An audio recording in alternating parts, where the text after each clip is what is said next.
오늘은 사무엘상 26장 1절부터 5절까지 하나님 말씀 전하겠습니다. 이제 이 장은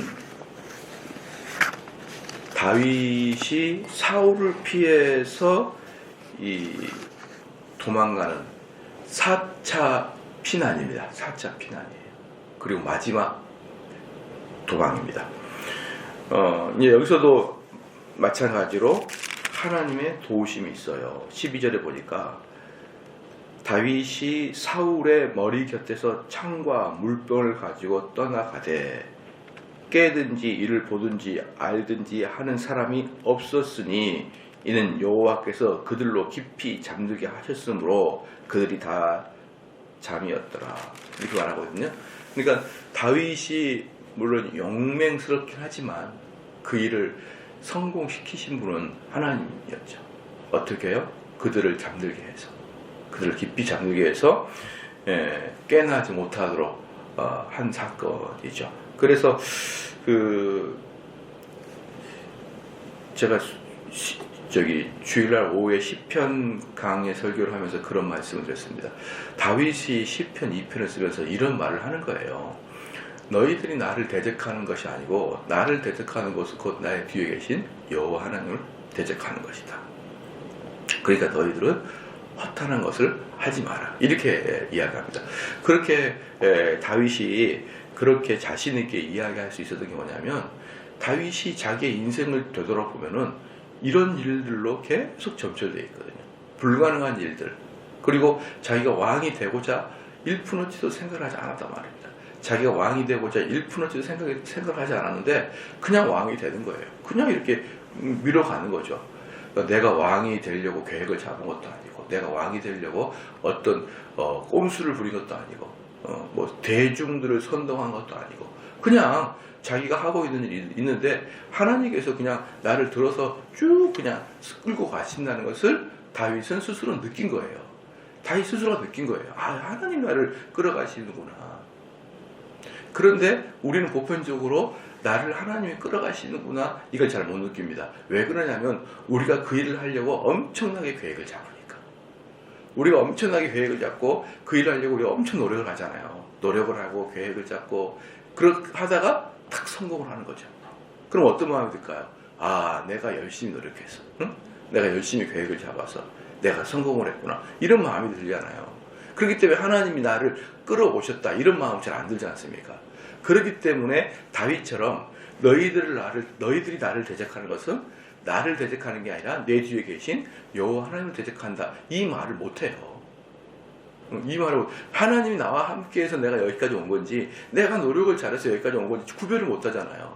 그러니까 사실은 그렇게 말하기는 어렵습니다. 근데 다윗은 자기가 쭉 살아오면서 하나님이 자기를 쭉 이끌어 주시고, 오늘 본문 말씀 12절 말씀에서 마찬가지로 하나님이 이 일을 역사하셨다는 것을 분명히 알 수 있었던 거, 이렇게 번번이 그러니까 사실은 다윗은 그런 말을 할 수 있었던 거죠.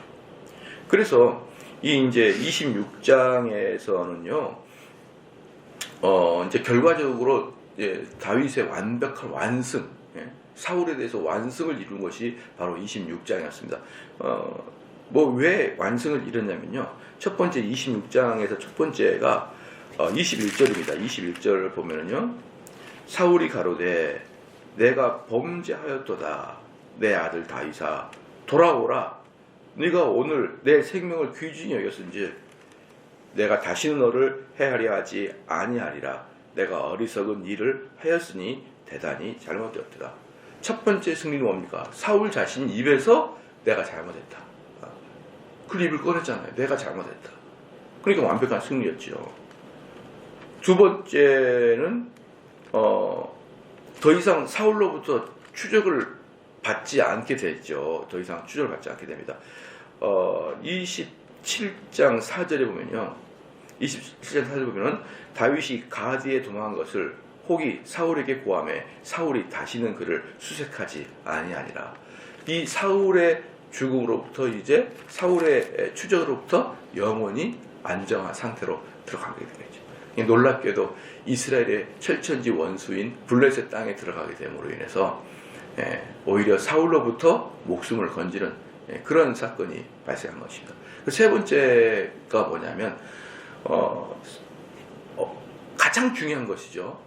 이것은 하나님의 주권을 침해하지 않고 온전히 하나님을 세워드리고, 그렇죠. 그리고 선으로 악을 이기게 되는 다윗의 결정적인 승리가 바로 26장을 통해서 마무리가 되는 것이죠. 그러니까 하나님이 기름 부은 자를 손대지 않고 하나님에게 승리를 받은 것이에요. 그러니까 이게 사실은 제가 누차 설교 말씀드리지만 이 시험이 바로 이스라엘에서 지금 다윗이 광야 도망가게 되는 시험의 주 목적이 하나님의 주권을 인정하느냐, 하나님의 기름 부음 받은 자를 너가 어떻게 할 것이냐, 너가 분이 났을 때 어떻게 할 것이냐, 이 시험이 24장, 26장 시험이란 말이에요. 더 나아가서 다윗이 왕이 되기 전에 가장 크게 시험받았던 내용이 하나님의 주권 인정, 그 다음에 원수를 내가 스스로 복수하느냐, 이 문제를 아주 다윗은 철저히 시험받은 겁니다. 하나님 앞에서. 그게 여러분 정말 중요한 거예요. 우리가 자연적인 마음은 어떻습니까? 나는 아무 죄를 짓지 않았어. 나는 아무 죄를 지지 않았는데 저 상대가 나를 계속 공격한단 말이에요. 그러면은 여기서 다윗의 입장에서 아주 선명하게, 다윗은 정말 아무 죄도 짓지 않았거든요. 근데 사람들은 다윗을 죽이려고 그러고 사울은 다윗을 죽이려 했단 말이죠. 마찬가지로 우리 예수님도 아무 죄를 짓지 않았지만 수많은 사람이 우리 예수를 죽이려고 했단 말이에요. 그래서 바울도 이야기가 뭐예요? 와서 변론하자는 거예요. 변론하자. 우리가 무엇을 잘못했는지 와서 변론하자는 것이잖아요. 그러니까 변론하게 되면, 서로 논쟁하게 되면 진리가 없죠. 왜? 나는 너희들이 잘못한 게 아무것도 없으니까. 그런데 우리네 일상생활은요, 그렇지 않습니다. 우리네 일상생활은 누가 사이가 안 좋으면 나도 잘못한 게 있단 말이에요. 나도 잘못한 게 있어요. 그래서 이렇게 사이가 안 좋아진단 말이죠. 예를 들어서 그러기로 제가 몇 번 말씀드렸어요. 예를 들어서 뭐냐면, 내가 나이 많은 사람에게 건의를 하는데 사실은 아주 버릇없는 행동으로 건의할 수가 있어요. 나이를 많이 든 사람한테. 그럼 나이 많이 든 사람은 그런 걸 되게 섭섭하게 여기거든요. 근데 그 앞에서는 말을 안 해요. 섭섭한데. 그래서 참고 있다가 다른 때 딱 말을 하게 되는 거죠. 여러분 뭐 평상시 다 그러잖아요. 그 앞에서 말하면 왠지 쫀생이 같고 그러니까 좀 참았다가 마음에 두고 있다가 다음에 얘기를 해요. 그러면 A라는 사람이 나이 많이 먹은 사람한테 그렇게 얘기를 하다가 나이 많이 먹은 사람이 나중에 A라는 사람을 이렇게 옆으로 공격하게 되는 거죠. 그럼 A라는 사람은 자기가 나이 많이 든 사람한테 상처를 주는 것은 전혀 고려를 못해요. 인정을 못하는 거예요. 왜 저 사람이 나를 공격할까? 이렇게 나가거든요. 그래서 그 사람 관계에서는요, 거의 대부분 자기가 상처를 준 것은 인식을 못해요. 그리고 상처 받은 것만은 인식하는데, 여러분 거의 대부분 A라는 행동을 했을 때 A-로 공격을 하는 게 아니라 A라는 행동을 했을 때 나중에 기억이라는 행동으로 공격을 받게 되기 때문에 인식을 못하게 되지만, 우리 대인관계에 있어서는 거의 상호간에 상처를 주고받고 해요. 인정하시죠? 그런데 여기서 뭡니까? 다윗은 전혀 A라는 공격을 하지 않았는데 갑자기 A-라는 공격을 받게 되니까 너무 당황스러운 거 아니에요. 그럼에도 불구하고 끝까지 뭡니까? 그 시험에서 하나님의 주권을 인정하고 그를 손수 복수하지 않았던 다윗의 승리를 얻어냈단 말입니다. 이게 지금 이 다윗이 유대 광야를 도망 다닐 때 하나님이 합격점이 바로 이 점이었던 거예요. 이 점.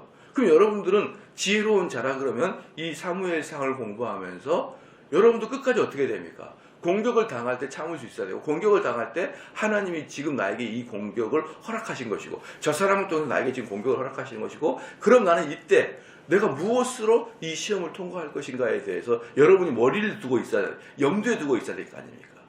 바로 그것들을 교훈시키기 위해서 사무엘상을 줬단 말이에요. 그런데 우리는 사무엘상을 공부하면서도 여전히 기분 나쁘면 곧바로 들이받아 버리는 거예요. 곧바로 들이받는 거예요. 좀 물어보겠습니다. 곧바로 들이받는 것은 불신자도 할 수 있잖아요.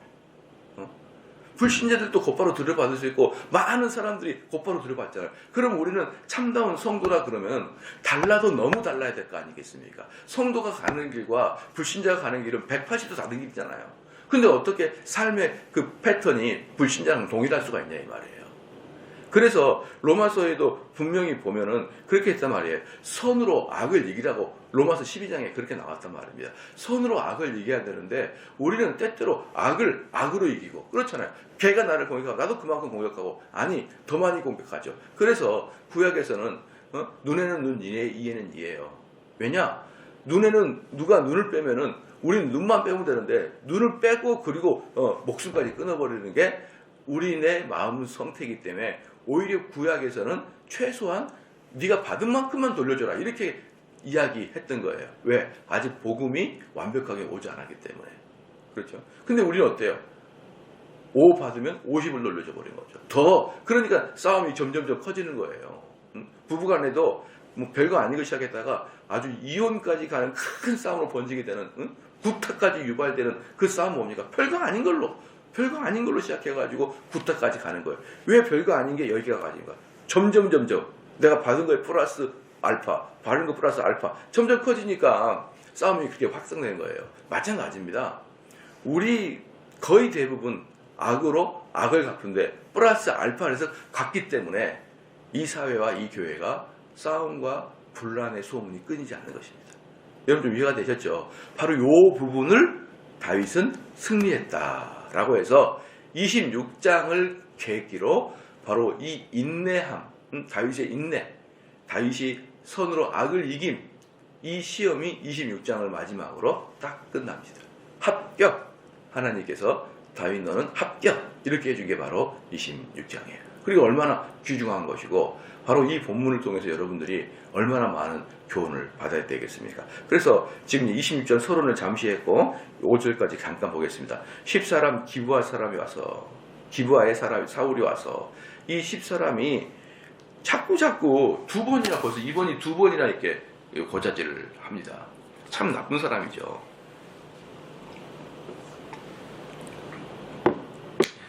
우리가 이번에 이스라엘 가가지고 딱 공항에서 내려가지고 예루살렘 딱 가는데 예루살렘 딱 가는데 가이드가 처음으로 저쪽 오른쪽으로 보세요. 저기가 기브아 산지입니다. 그렇게 이야기했더라고. 그냥 조그만 동산인데 저기가 기브아 산지입니다. 여기 옆에 기브아 산지 옆으로 쭉 평야가 있는데 거기가 베냐민 지파 땅입니다. 그러는데 아유 얼마나 그냥 깜짝 놀랐는지 몰라요. 그때부터 막 우리는 마음이 흥분되기 시작했어요. 야 저기가 기브아 산지야? 저 기브아 산지 저 위에 사울이 진을 치고 있었던 장소가 저기입니다. 차로 가는데 그냥 뭡니까? 워낙에 저보다 성경이 땅이니까 그런 데는 내려서 구경도 안 해요. 저기가 기브아 산이고 저기에서 이렇게 사울이 진치고 진드주의했던 장소가 저기입니다. 그리고 보고 왔죠. 재밌습니다. 그게 참 여러분 꼭 한번 가볼 만한 거예요. 거기가. 그래서 10사람이 기브아에서 사울에게 이르러 가로되 다윗이 광야 앞 하길라 산에 숨지 아니하였나이까. 분명히 24절에 사울이 내 아들 다윗아 내가 잘못했다 그렇게 했거든요. 내가 너를 잘못 알았다. 그런데 25장을 거쳐서 26절 딱 오니까 그 마음은 온데간데 없어요. 그 마음은 온데간데 없고 10사람이 사울에게 고자질하기를 다윗이 하길라 숲속에 숨었다고 보고하자 22절에 사울이 일어나. 그래서 사울이 일어났다 할 때 이 일어났다의 원어적인 표현이 뭐냐 그러면은 불굴의 의지를 가지고 그 뜻을 가지고 일어섰다 이런 뜻이에요. 뜻을 가지고 이야기 듣자마자 그래 그러면서 그럼 죽여야지 이러면서 강력한 의지를 가지고 일어난 것이었어요. 그리고 10황무지에서 다윗을 찾으려고 이스라엘에서 택한 사람 3천과 함께 10황무지에 나와서 여기서 의도적으로 성경의 저자는 사울이 전혀 회개도 없다. 사울에게는 전혀 회개가 없었다. 24장에서 엥게디 굴에서 잠자고 있을 때 옷자락을 다윗이 베갔잖아요. 그 배 갔을 때 그 사울이 내가 잘못했다 그랬던 사울이 전혀 회개가 없었다는 것을 증명하기 위해서 엔게디 광야에 다윗을 잡으러 갔을 때 데려갔던 인원이 3,000명인데 지금도 3,000명을 데려가는 거예요. 그걸 딱 쓴 겁니다. 그때도 3,000, 지금도 3,000. 무슨 말이에요? 사울은 0.1도 변하지 않았다. 사울은 아무것도 변하지 않았다. 그래서 제가 그때도 사울의 이야기를 하면서 말씀드렸던 게 뭐냐면, 만약에 내 주위에서 안 좋은 사람이 있는데 그 사람이 여러분의 선대함의 행위를 통해서 여러분을 울면서 내가 잘못했네, 내가 잘못했어, 그렇게 이야기를 해도 여러분 고지 듣지 말라는 거예요. 고지 듣지 말라. 사람은 하나님 말씀에 의해서 성령으로 말미암아 그 사람이 변화되지 않는 한 그 사람은 잠시 감화 감동으로 마음이 움직일 뿐이지, 감동이 움직인다고 해서 여러분 마음이 변하는 게 아니에요. 그냥 학교 가면은 선생님들이 막 강의할 때 우리가 막 공부에 대한 비전, 출세에 대한 비전 하게 되면 막 그날은 내가 공부 열심히 해야지 막 그러다가 잠자잖아요. 또 그냥 그 막 공부를 열심히 하고자 하는 의욕이 불타도 진짜 공부가 되는 건 아니지 않습니까? 맞습니까? 안 맞습니까? 다 해봤으면서 왜 그러세요? 막 공부를 열심히 한번 해보자 그래놓고 아우 내일부터 해야지 뭐 이러면서 이제 점점 없어지는 거잖아요. 감동 감화는요, 여러분의 인간 자체를 못 바꿔요. 못 바꿉니다. 그렇기 때문에 사람들에게 감화, 감동, 뭐 툭 하면 눈물을 흘렸다는 등, 정말 그런 거는 싫습니다. 그렇게 하지 마라. 오히려 그런 사람들은 감정적인 사람이기 때문에 더 못 믿습니다. 그래서 사람은 오직 하나님 말씀으로만으로 성령이 들어가서 그 절대로 바뀌지 않는 인간 자체를 바꾸지 않으면요, 안 바뀌는 겁니다, 여러분. 근데 그게 얼마나 어렵냐고 성경에 나와 있으면은 표범의 얼룩을 뽑아내는 것만큼이나 어려운 것이 인간을 바꾸는 것이라 그랬죠. 사람을 바꾸는 것, 사람의 그 인종 색깔을 바꾸는 것처럼, 구스인이 하얗게 되는 것처럼 바꾸는 것이 어려운 것이 인간의 내면인데, 어떻게 말 몇 마디, 야 내 말 들어봐라 표범아, 너 얼룩점이 없어야 돼. 진짜 얼룩점이 있으니까 너무 안 좋아요, 없앨게요. 그렇다고 해서 표범이 얼룩점이 없어지지 않듯이 인간을 향해서 네가 어떻게 해야 돼 라고 아무리 조언하고 그에게 감동을 주어도 사람은 바뀌지 않습니다. 이런 믿으십니까? 그렇게 여러분이 이 말씀만 제대로 이해된다 그러면요, 내가 내 아들이나 내가 내 아내나 남편에게 했던 잔소리의 10분의 9가 없어져요. 10분의 9가. 우리가 왜 잔소리를 자꾸 하냐면, 잔소리를 해야 그 사람이 변화될 거라고 생각하기 때문에 잔소리를 그렇게 하는 겁니다. 그러나 말로는 사람이 안 바뀐다니까요. 말로는. 오직 하나님의 말씀이 역사할 때만 사람이 변화가 되는 겁니다.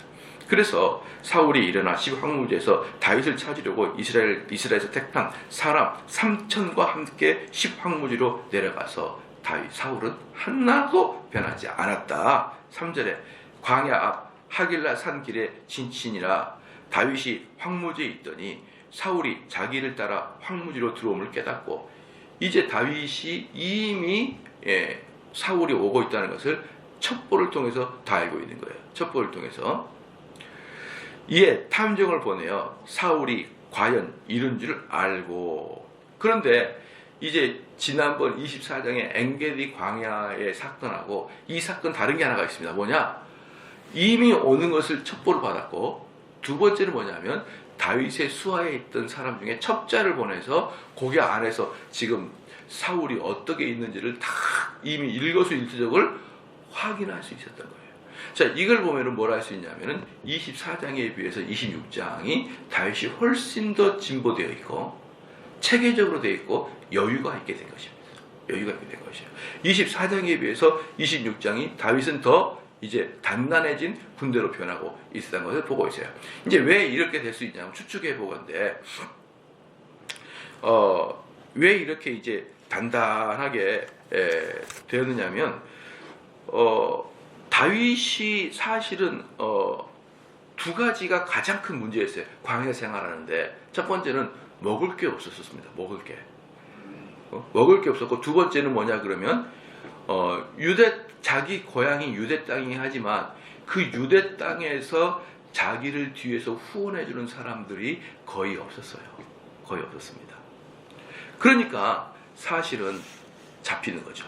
어디 가나 마음을 터놓고 자기 마음을 꺼내놓을 수 있는 사람이 없었던 것입니다. 조나단 에드워드라고 아시죠? 여러분, 조나단 에드워드가 교회에서 목회할 때 그 외할아버지 솔로몬 스투타드라는 외할아버지가 목회를 잘했어요. 목회를 잘해가지고 그 지역에서 이미 성자라고까지 취급을 받았습니다. 솔로몬 스투타드가 교회도 크고 목회도 잘했었는데 그 외손주가 들어간 거예요. 외손주가. 그게 조나단 에드워드입니다. 그런데 조나단 에드워드가 가만히 솔로몬 스투타드가 했던 일을 가만히 보니까 잘하는데 사이사이에 알미니안적 요소가 끼어 있어요. 열심히 행위를 유발하게 하는 그런 여러 가지가 끼어 있는 거예요. 그러니까 그것이 옳지 않다라고 해서 알미니안주의를 하나씩 빼는 게 조나단 에드워드가 했던 사역입니다. 그런데 솔로몬 스투타드가 목회를 잘했다 그랬죠. 그러니까 솔로몬 스투타드를 따르고 그에게 감화받은 사람이 많죠. 많아서 사실은 그 교회에서 조나단 에드워드를 불만 불평을 갖고 있었던 사람이 있었습니다. 그런데 조나단 에드워드가 사람들로 하여금 많이 반대에 부딪혀 불구했지만 그럼에도 불구하고 끝까지 조나단 에드워드가 그 교회에서 목회를 20년 넘게 했던 이유가 뭐냐면 그 솔로몬 스투타드의 아들인데, 그러니까 조나단 에드워드 말하면 숙부 정도 됩니다. 그분이 그 교회 수석 장로로서 단단히 버티고 계셔줬어요. 단단히 버티고. 그래서 사람들이 뭐라 그러면 조용히 해라, 에드워드가 그래도 말이 맞다 해줬던 거예요. 그래서 근데 그 사람이 군인이었어요. 군인 대령 출신이었었는데, 그러니까 그 당시는 어땠어요? 항상 나라가 처음 생기고 하수상할 때는 군인의 파워가 세잖아요. 그러니까 우리도 옛날에는 뭐 전두환 때는 어때요? 법관보다 군인이 더 높았어요. 그래서 그때는 대통령 하려면 육사 가고 막 그래야 되는 거예요. 그 시대 때는 군사의 권세가 세잖아요. 그런데 그때도 뭡니까? 자기의 숙부가 그 교회 수석 장로여가지고 다 뒤를 봐줘가지고 에드워드가 잘 목회하다가 그 사람 딱 돌아가시고 1년 만에 쫓겨났습니다. 1년 만에. 이게 목회예요, 여러분. 목회는요, 내 뒤에서 아주 철저히 나를 보호해주는 사람이 있어야 돼요. 그래야 그곳에서 20년, 30년 목회할 수 있고, 20년, 30년 목회해야 뭐 설교자도 다 오픈하고 듣는 자도 다 오픈해서 서로 간에 장벽 없이 설교하고 들을 수 있습니다. 이게 서로 간에 다 알고 알아야만 정말 목회가 돼요. 그래서 교회 역사상 정말 잘하는 목회자들은 처음부터 끝까지 그 교회 한 교회에서 있다가 죽어요. 막 칼비 같은 경우도 그렇고, 존 낙스도 그렇고, 거의 대부분의 교회사에서 뛰어나신 목사님들은 한 교회에서 있다가 죽거나 아니면 한 교회에서 30년 이상을 계속 목회했던 사람, 막 5년, 10년마다 한 번씩 옮기면요, 되질 않아요. 아무것도 안 됩니다. 어떻게 사람이 3년, 5년 만에 바뀝니까? 10년, 20년, 30년 그 목회를 하면서, 지금도 이제 미국에서 가장 건강한 교회 중에 하나가 어디예요? 존 메가더 교회, 그레이스 커뮤니티거든요. 그 사람은 개척해서 지금 80이 넘었는데도 지금까지 목회를 하고 있어요. 어마어마합니다. 그런 교회가 진짜 부흥하는 교회예요. 그런 교회가. 어쨌든 뒤에서 이렇게 든든히 버티고 있어줘야 여러분 무슨 개혁을 성공하든지 교회를 잘 끌든지 그렇게 되는 거거든요. 그런데 여기서 다윗이 왜 이렇게 진화가 됐느냐? 이 두 가지가 해결된 거예요. 두 가지. 먹고 살고 있는 것도 해결이 되고, 유대 땅에서 어느 정도 백그라운드가 만들어졌다는 뜻이에요. 무엇 때문에 그렇습니까? 그 전에 아비가일과의 결혼이 있잖아요. 아비가일의 남편 나발이 어떤 자입니까? 심히 부유한 자였어요. 심히 부유한 자. 그래서 그 아비가일이 나발이 죽자 그 유산은 아비가일이 타오는 겁니다. 왜? 자연사 했으니까.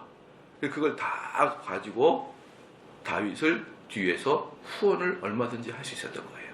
그렇죠? 그 다음에 두 번째, 아비가일과 나발은 이미 유다 땅에서 아주 이름이 널리 알려진 탄탄한 기반을 갖고 있는 그런 그 가족들이었어요. 그렇기 때문에 아비가일이 다윗의 아내가 되므로 많은 유대인들의 집 유대인들의 안에 있는 집안들이 다윗을 뒤에서 후원하게 된 것입니다.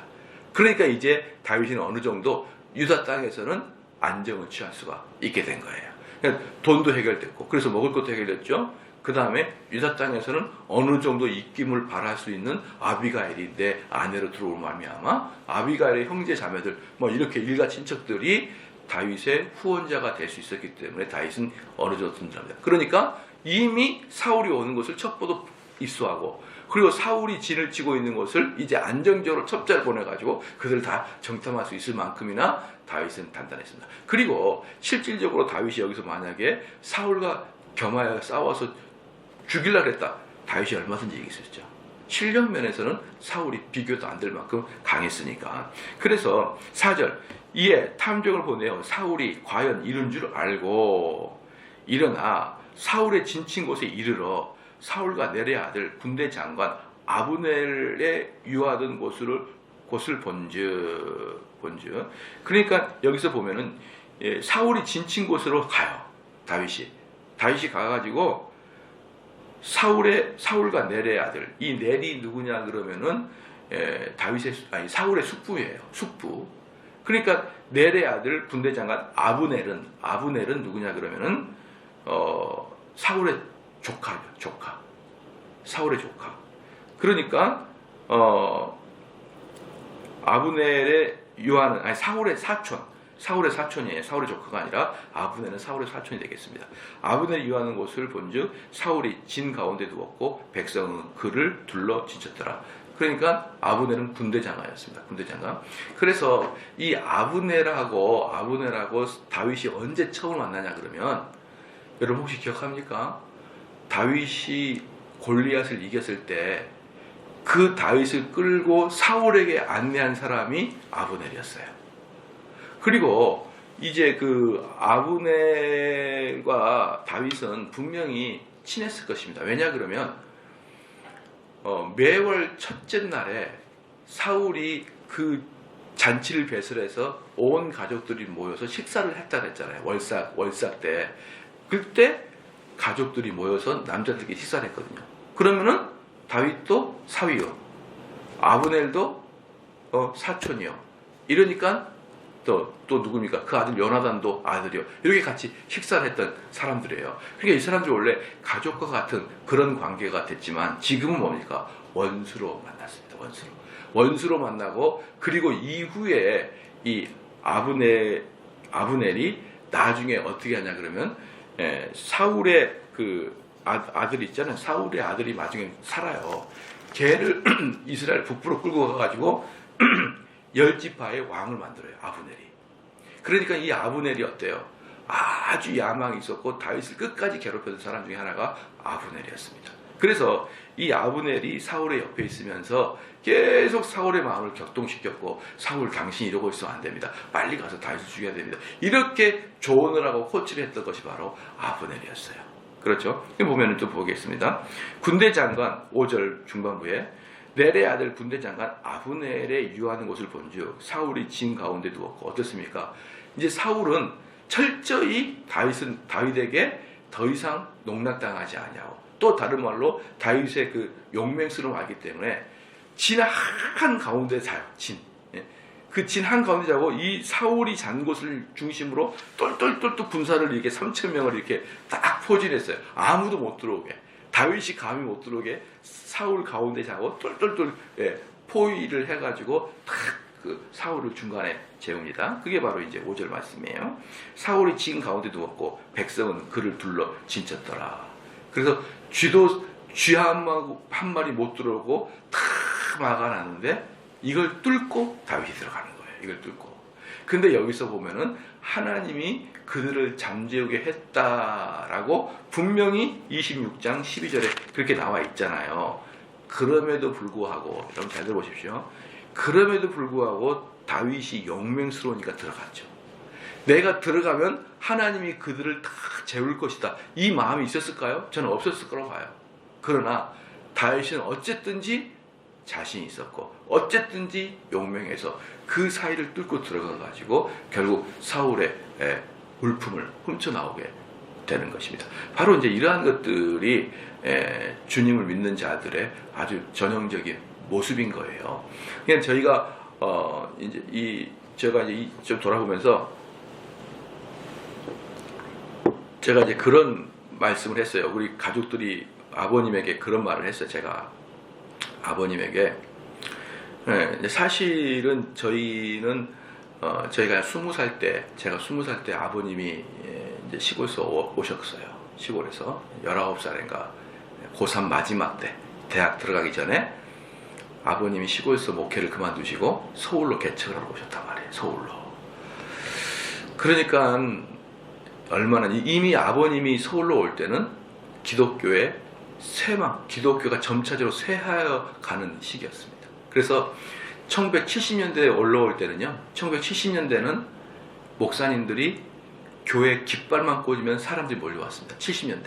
그때 70년대부터 시골에서 막 사람들이 서울로 쫙 올라오는 시기였거든요. 시골에 그냥 얼마나 교회가 많았습니까? 버글버글 했죠. 그때 시골의 교회들. 전부 다 서울 올라오니까 70년대 소문이 서울에는 깃발만 꽂으면 교인이 몰려온다 그랬습니다. 예. 근데 이미 우리 아버님이 올라올 때가 1990년이에요. 90년. 근데 그때는 어때요? 이미 쇠락기에 접어들었어요, 기독교가.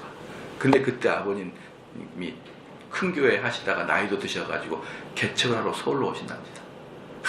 정말 환장하겠더라고요. 그거 안 오셨어야 되는 거예요. 왜? 우리는 저나 저희 형님이나 저희 가족들은, 형제들은 큰 교회에서 청년부, 대학부, 고등부를 즐겁게 하고 있었거든요. 막 3, 4천명 되는 교회에서 즐겁게 하고 있는데 아버님 와서 어디 뒷방 같은 데 개척한다 그러면 모든 이제 성도들과 관계 끊고 거기 와야 되니까 너무 싫었죠. 그래가지고 정말 학고방 같은 지하실에 딱 개척하는데 기가 딱 막히더라고요. 저는 태어나서 그렇게 작은 교회는 처음 다녀봤어요. 처음. 너무나 충격적이에요. 그리고 그때 20살 때부터 제가 신학교를 들어간 30살까지 정말 컴플렉스를 가지고 신앙생활을 했습니다. 컴플렉스 가지고 아니죠. 30살이 아니죠. 신대원 나오고 거기 부목사 할 때까지 사실은 컴플렉스 20년 이상을 컴플렉스 가지고 신앙생활. 왜냐하면 너무 교회가 작고 너무 교회가 추하고 어디 가도 아현제일교회를 아는 사람은 아무도 없고 어디서 교회에서 주면 우리는 무슨 교회에서 왔습니다.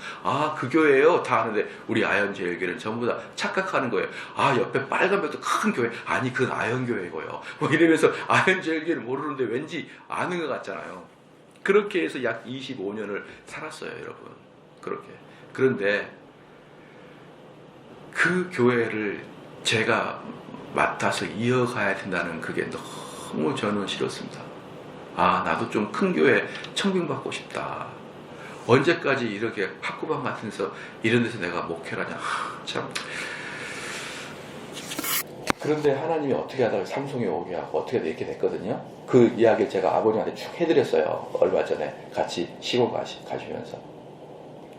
그러니까 제가 이 다윗의 설교를 하면서 빗대어서 아버님께 말씀드린 게, 아버님, 제가 지금 돌아보니까 우리가 계획해서 했던 게 뭐가 있습니까? 전부 다 그냥 하나님 밀어붙이신 느낌이에요. 뒤에서 하나님이 밀어붙이신 느낌이라고요. 막 바람을 불어가지고. 지난주에도 그렇습니다. 지난주에도 수원에서 한 가족이 왔고요. 수원. 네. 그 수원에서 온 사람이, 목사님, 수원에서 목사님 설교 듣고 오고 싶은데 거리가 좀 멀어요 하면서 주보를 보니까 동탄팀이 있는 거예요. 동탄팀도 있네. 뭔다고 할 수가 없네. 저희가 수원에 가서 전도를 했습니까? 동탄에 가서 무슨 찌라시를 뿌려본 적이 있습니까? 뭘 한 게 있어요? 아무것도 안 하는데 수원 동탄에서 어줌 잡아 25명이 와요. 어줌 잡아. 수원 동탄에서. 웃기지 않습니까? 우리가 뭘 했어요 도대체? 작년 재작년에 거쳐가지고 약 지금까지 25명이 하고 앞으로도 몇 팀이 더 올 예정입니다. 수원 동탄에. 이러면 수원 동탄에 제2성전을 지어야 될지도 몰라요. 이게 여러분 사람이 한 일입니까? 사람이 한 일이에요. 저는 깜짝 놀랍니다. 그래서 제가 아버지한테 그랬어요. 이번 주 가면서, 아버님, 저도 인생을 쭉 돌아보니까 다윗의 마음이 이해가 되고 저도 다윗과 같이 말이 자꾸 나옵니다. 너희들 나를 방해하는 것은 하나님을 대적하는 거야 라는 마음이 나와요. 아버지. 아버님이 가만히 계시더라고요. 듣고. 여러분 그게 바로 성도들이 느끼는 겁니다. 성도들은 그래서요 괜히 뭡니까 용기가 있어가지고 단단한 게 아니라 뒤에 팡팡한 백이 있는 것 같아요. 느낌이 단단한 백이 있어가지고 제가 가는 곳에 하나님이 뒤에서 봐주고 있다는 느낌이 들기 때문에요. 여러분 두렵거나 실망이 안 됩니다. 실망이. 하나님이 하신 일이니까. 나는 뭐만 하면 돼. 그냥 시키는 대로만 하면 되는 거예요.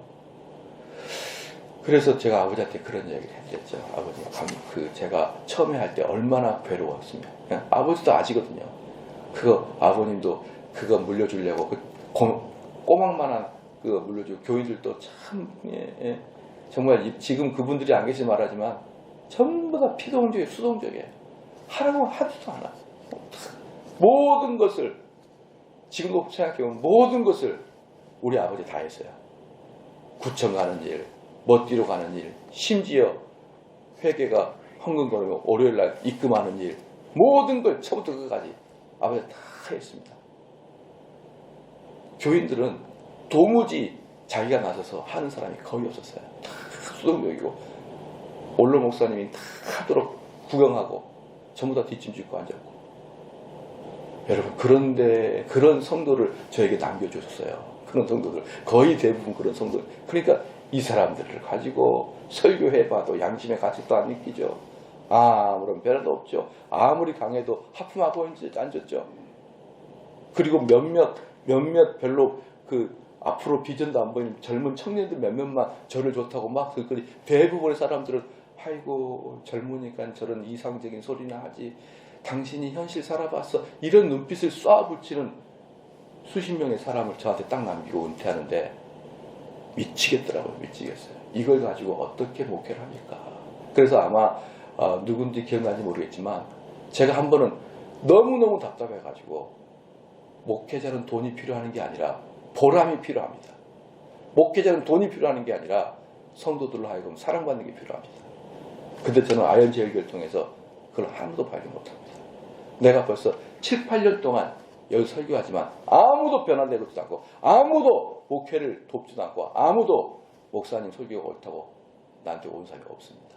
제가 이렇게 7년 동안 설교하고 지금 내가 느낀 게 쇼하고 있는 것 같다는 느낌밖에 안 듭니다. 제가 그렇게까지 설교했습니다. 그렇게까지.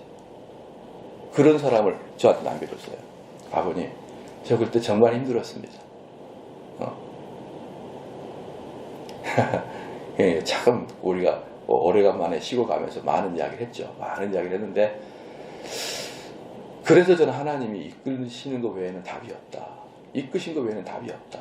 그렇게 생각합니다. 여러분들이 꼭 이런 경험을 좀 했으면 좋겠어요. 하나님이 정말 이끌어 가시는구나. 내 인생을 축축축축 하나님이 이렇게 이끌어 가시는구나. 근데요, 왜 제가 이런 생각을 하게 되냐 그러면 이 하나님의 선하심과 하나님의 주권을 저는 공부를 많이 하고 그게 실제로 믿어지니까 내 인생이 이렇게 해석이 되는 거예요. 내 인생이 이렇게 해석이 되니까 하나님이 나를 뒤에서 밀어붙이는구나 느껴지니까 그때보다 단단해지는 거예요. 그때가 확신이 생기는 겁니다. 근데 만약에 여러분들이 이런 신학적 교리를 배우지 않으면 우연의 일치라고 생각하는 거예요. 어떻게 하다가 이렇게 내가 복을 받았지? 어떻게 하다가 내가 잘 됐지? 내 인생이 참 편하게 살아왔네? 어떻게 이렇게 됐지? 이렇게 끝나고 마는데 여러분이 하나님의 주권에서 정말 진지하게 생각한다 그러면 하나님이 여러분을 이끌어왔다고 느낄 것이고 그리고 딱 하나만 하면 되는 거예요. 그때 여러분을 성장시키기 위해서 시험 주시는 거 통과해야 됩니다. 그 통과만 하면 여러분 정말 훌륭한 사람이 될 거예요.